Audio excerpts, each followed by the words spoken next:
Stand and watch waves like this throwing themselves at the shore, and you can appreciate the tremendous energy they carry.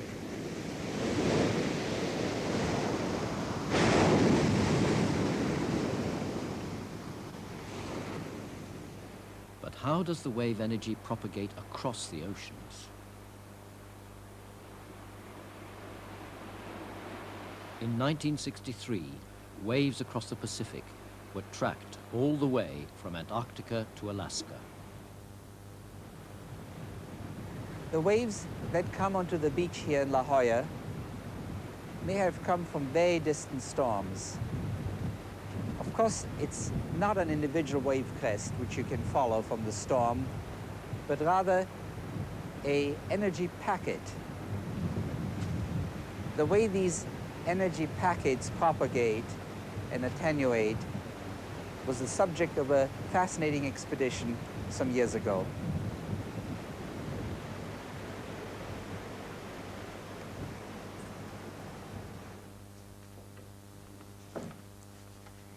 About a dozen years ago, theoreticians became worried about waves interacting with themselves. But there was no experimental evidence.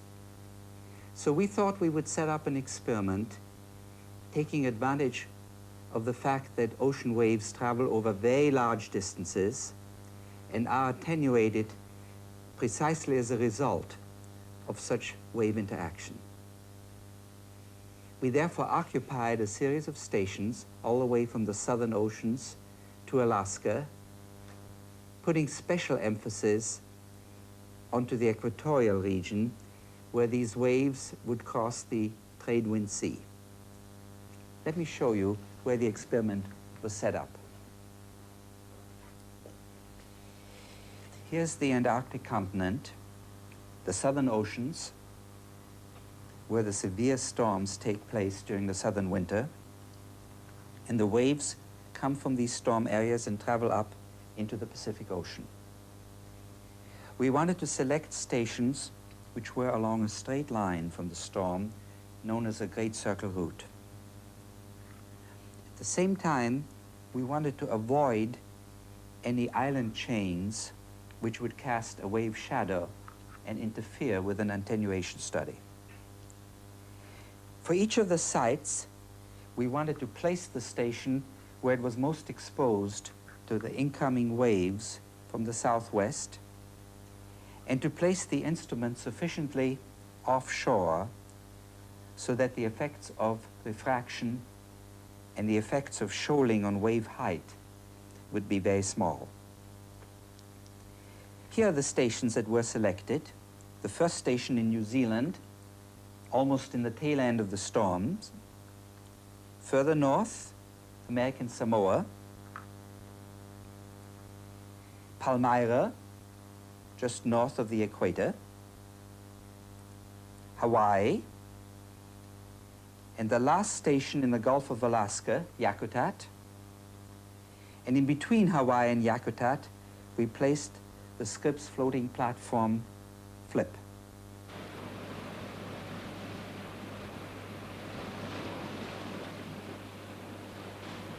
We want to measure wave height offshore. And an easy way to do this is to measure the pressure on the seabed due to the waves passing overhead. We do our recording on the island, run a cable offshore, and then connect it to a pressure transducer. This is it, and the key element is the Vibrotron transducer shown here. A thin tungsten wire is mounted in a cylinder between a rigid base and a diaphragm. The wire vibrates. As the water pressure increases under a wave crest, the diaphragm is depressed, the tension in the wire is slackened, and the frequency of vibration reduced. The wire oscillates in a magnetic field inducing a fluctuating current. This electrical signal is amplified, transmitted, and recorded. In Alaska, our recording instruments were to be housed in the Coast Guard station at Yakutat. A fishing boat, operated by an Eskimo crew, took Gaylord Miller out to the spot selected where the water depth was 60 feet, deep enough so that the waves had not yet been substantially affected by the bottom. The tough problem was to get the cable ashore. The line fired up onto the beach was used to pull the cable from the wave sensor to shore. The wave sensor, mounted on a quadrupod, was lowered into the sea in the spot marked with a buoy. The recording equipment on shore could now be connected. In Samoa, the problem of installation was simpler and warmer. First, we laid a cable from a nearby village to a rocky point. There, a narrow underwater crack in the rock with a sandy bottom was a naturally protected place to lay the cable. The cable would have to withstand a full summer of buffeting from the pounding surf.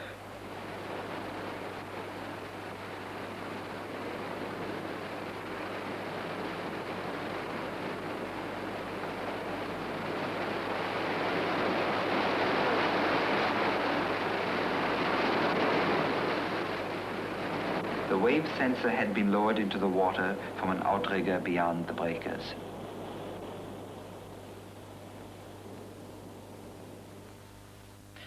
We had to hurry to stay with our schedule. Winter was descending on the Antarctic.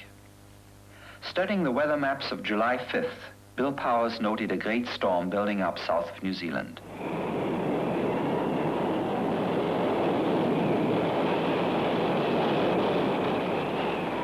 This storm would impart energy to the sea and create the wave trains we wished to study.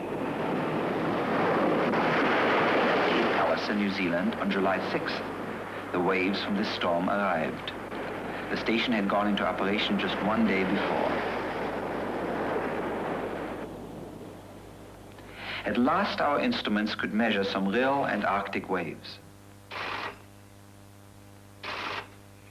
Frank Peterson, in charge of the New Zealand station, was pleased to note that the wave sensor was working smoothly. Each 2-second reading gave a sample of the wave height measured to the nearest 10th millimeter. We had all gotten pretty good at reading the tape code. It gave us the advantage of an on-the-spot analysis of the waves. This is a plot of the sea surface against time. The profile is irregular. At New Zealand, the period was measured at 16 seconds. The corresponding group velocity was 27 miles per hour. In Samoa, it was the arrival of the wave group that interested us. We were not trying to identify individual waves.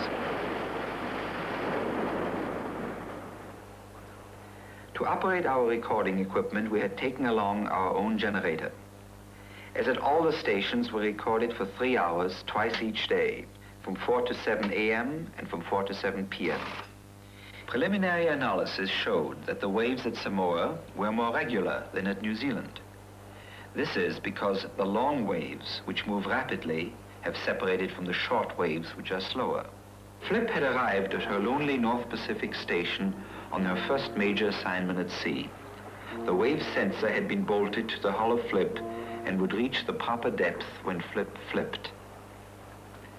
As the strange ship floods her ballast tanks and slowly tilts to her vertical operating position, all but 55 of her 355-foot hull sinks underwater to form a surprisingly stable base of operation. Flip is designed to heave up and down at a natural period which is longer than the longest swell. Consequently, she barely moves with waves, only 3 inches in a 30-foot sea. As she flips, the crew aboard shifts with her, walking now on what before were walls and rails.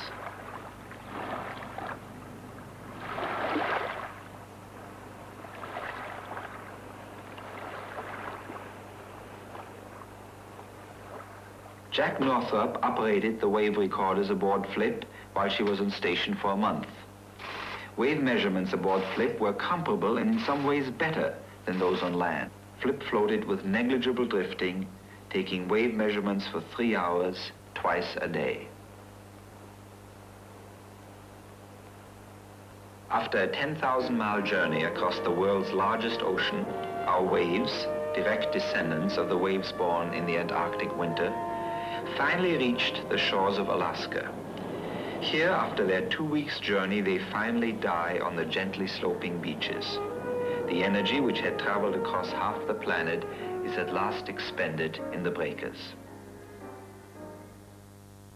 This graph sums up the expedition result, makes it a little simpler than in fact it was. Here's a frequency axis going from low frequencies of about 3 cycles per minute to about 6 cycles per minute. And this is the energy density associated with these frequencies. Now take New Zealand first. On a given day, early in the storm, we would get a low frequency spectral peak like this. A day later, the peak has wandered to higher frequencies and may look like this, simply because the high frequency waves move slower and come in later. And if you now plot a curve through the peaks of this wandering spectrum, you get the curve marked New Zealand. Now, similar things happen at the other curve, at the other stations, Samoa, Palmyra, and going north, only that these peaks come in somewhat later because the stations are further from the storm. Now, what are the results? At low frequencies, all the stations are on top of each other, meaning that there is no measurable attenuation as expected. At higher frequencies, we found to our surprise that nearly all of the attenuation took place between New Zealand and Samoa, and from Samoa on north all the way to the Arctic, there were virtually no measurable attenuation. This meant that the wave interaction was much more severe in the near storm zone than it was, for example, when the waves crossed the equator, where we had expected to find the major attenuation. Actually, on hindsight, this makes very good sense, because in the near storm area, where the waves are high and steep, they interact much more strongly than further north, where they have sorted themselves out and became lower and weaker. That experiment, using waves across the Pacific, was done in 1963, and it's become a classic of physical oceanography. Now we'll look at what happens when waves hit the shore and their energy is dissipated. This is a beach in East Anglia on the English North Sea coast. The sands that form this beach come from erosion of the cliffs behind, and the shape of the shoreline is constantly changing. The small protrusion that has developed at Winterton is called a ness.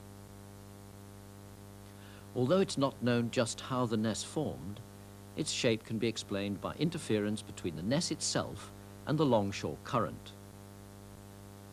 Material is removed on the upstream side by waves and tidal currents and deposited on the downstream side, where the energy is lower. The net effect is to move the ness gradually southwards. From Winterton, in the distance, we can follow the movement of sand past small ness features south down the coast to Yarmouth.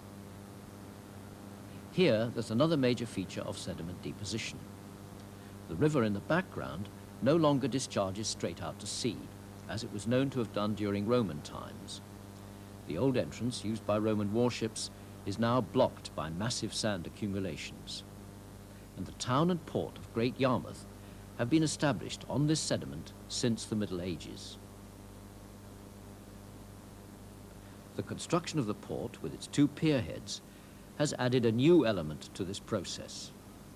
The North Pier has acted as a barrier in the sand transport path and keeps the entrance open for ships, but it deflects the south-going sand offshore into the tidal currents, and the price for this is a greatly reduced supply of sand to the south of the piers. The beach here at Galston has virtually no sand on it for much of the year. Another feature of sand accumulation in this area is Scroby Sands, a large sandbank some 3 to 4 kilometers offshore. The bank lies just below the surface, and the top of it is sometimes visible at low water. But what you can't see are the millions of cubic meters of sand which are always submerged. The question is, why do these banks exist? Where does the sand come from, and why don't the combined forces of the waves and tidal currents spread the sand out as a sheet all over the southern North Sea? Well, the answer is one which we do not know yet, but there are various views.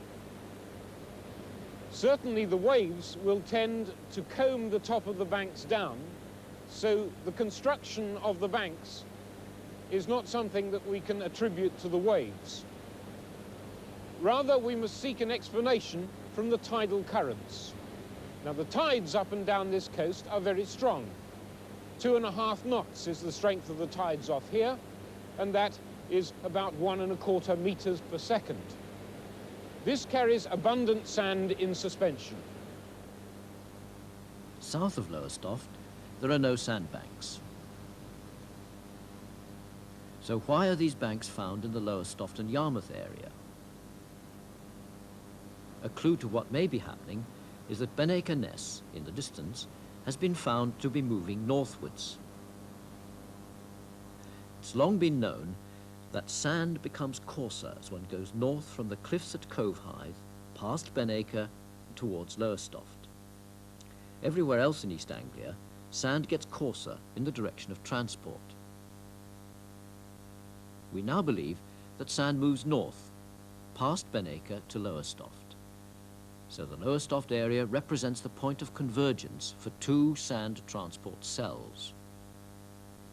Waves approaching the shore from the northeast will cause longshore sand transport south, towards the Ness. When southeasterly conditions prevail, the same thing happens on the south side, with longshore transport towards the north. So, sand converges at Lowestoft from both directions, moves offshore and forms the sandbanks. 40,000 cubic meters of sand are moved in this way each year. These sandbanks, which we now believe to originate off Lowestoft, extend northwards past Yarmouth and develop into the sandbank network off the northeast coast of East Anglia. To model these processes, we need accurate wave and current measurements. Some data come from observers on North Sea gas platforms, but data are also collected nearer the shore by scientists from the University of East Anglia. One means of collecting data is with a wave rider buoy. It's launched at selected sites along the coast from the anchored workboat, and it monitors continuously the prevailing wave heights and periods. Inside the steel sphere is an accelerometer, which measures the wave configuration as the buoy bobs up and down in the sea.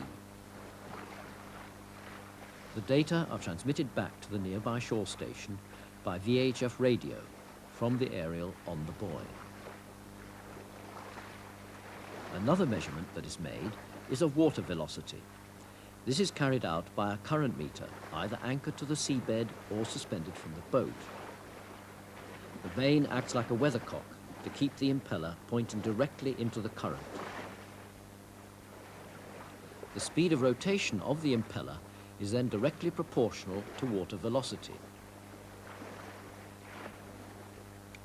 Measurements are recorded at different depths to build up a velocity profile. Profiles are recorded at half-hourly or hourly intervals during a complete tidal cycle of 12.5 hours. Well, we've looked at the southern part of the area, and we've seen the sand transport down to the south, to Lowestoft.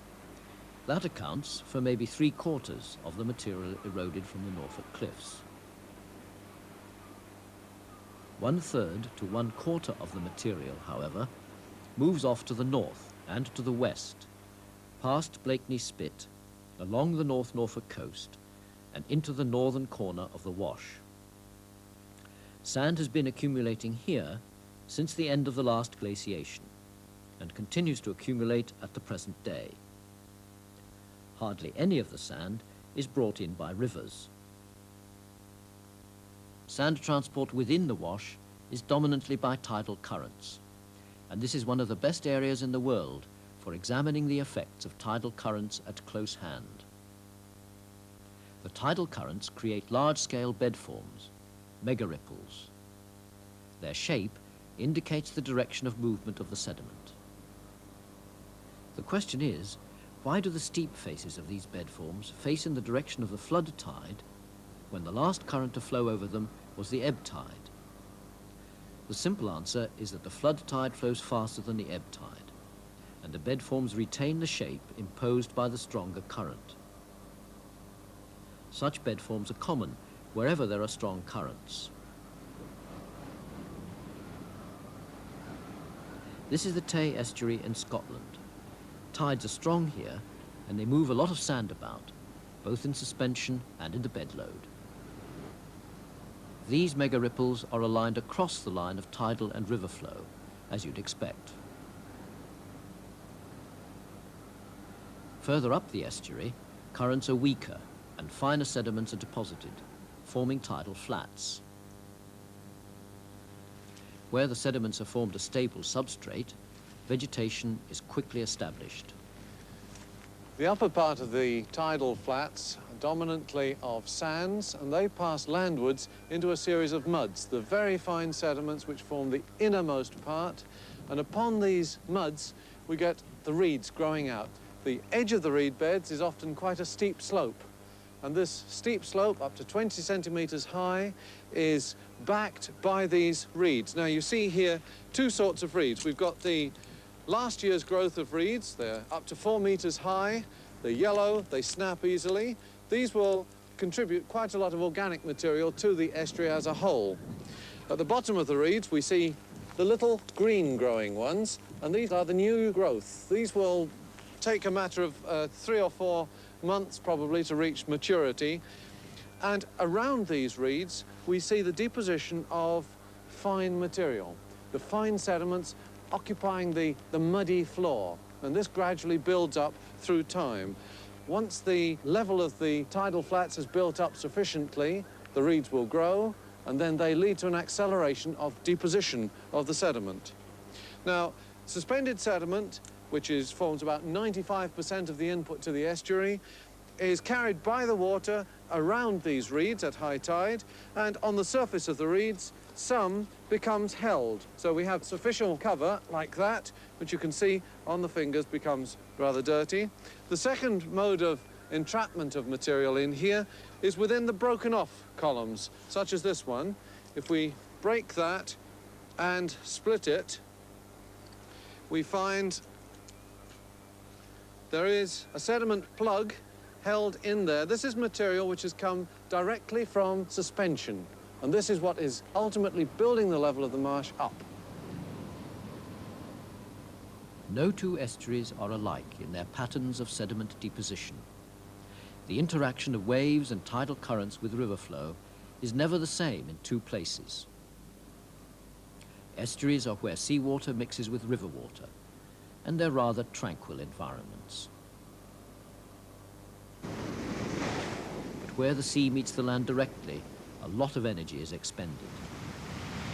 The waves breaking down these rocks are making sediment that will end up on someone else's beach.